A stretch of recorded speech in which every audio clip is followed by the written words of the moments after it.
Hello everyone, I am Blessing Ebeetoma. In today's tutorial, I will be replacing the yoke in this corset dress with another one, and I'll be walking you through the entire process. If you find this video useful, please don't forget to like this video, subscribe to this channel and turn on your notification so you'll be the first to see my next video.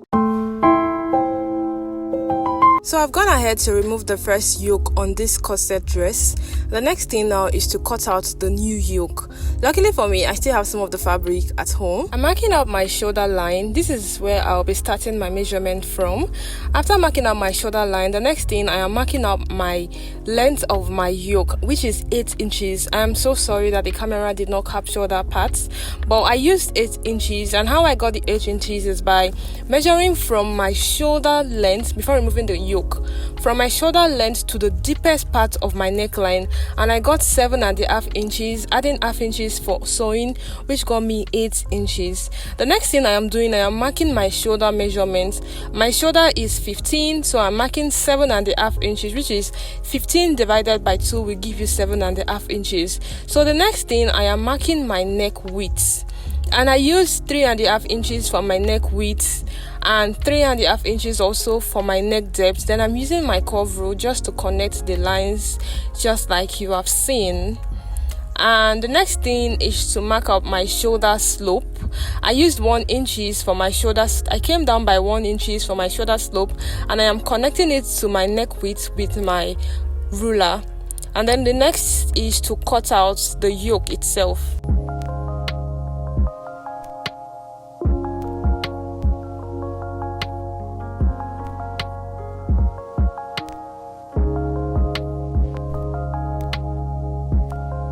To pipe the neck of the yoke, this is where so many people make mistakes. I used to also make that mistake. Make sure you pin it round first. Don't take the bias to your sewing machine and then start sewing on it like that. There are chances that you will either make the yoke, you will make the neck wider, or you will change the shape of the neckline entirely because of the nature of the fabric usually used for the yoke part. So it is advised that before you head to your sewing machine, take out time to pin your bias on your yoke, the neckline. And then when you are pinning the bias, make sure that you are not widening the neck. Just pin it exactly like you have seen. After sewing it, this is what you should have. Look how neat mine is looking. Look at the front and look at the back.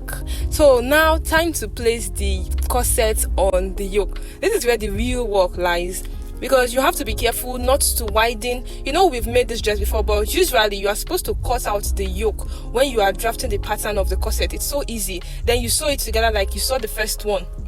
But this is because I am changing it, so it is now harder, because you have to make sure that you don't widen the cup, the circumference of the cup. You make sure that when you are sewing the yoke, you are not widening it, because when you widen the cup, it's not going to like pack very well again. It's not going to be, it won't give you a good fitting. So this is where the problem lies. Like before I even fixed this yoke, I had to go back and forth, but finally I just turned it backward, and I marked the middle of my yoke. Then I marked the middle of my corset. Then I turned the corset around. I just placed it half inches after the neckline. So then I made sure I arranged it. Then I pinned it. So this is how it's supposed to look. And there you have it. I've went ahead to sew it. Look how beautiful it's looking.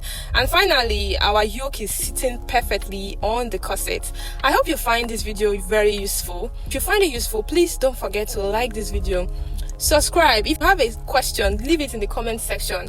I'll be more than happy to attend to it. Thank you so much for watching. I'll see you in my next video. Bye.